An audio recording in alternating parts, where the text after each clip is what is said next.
కుర్చీ చేసుకోబో ఆధార్ కుర్చీ.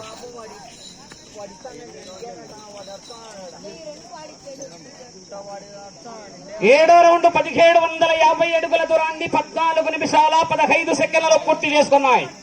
రెండో స్థానానికి 2 నిమిషాల 25 సెకండ్లు ముందంజలో ఉన్నాయి. మొదటి స్థానానికి 1 నిమిషము 40 సెకండ్లు వెనుకంజలో ఉన్నాయి. మొదటి స్థానానికి నిమిషం 40 సెకండ్లు వెనుకంజలో ఉన్నాయి.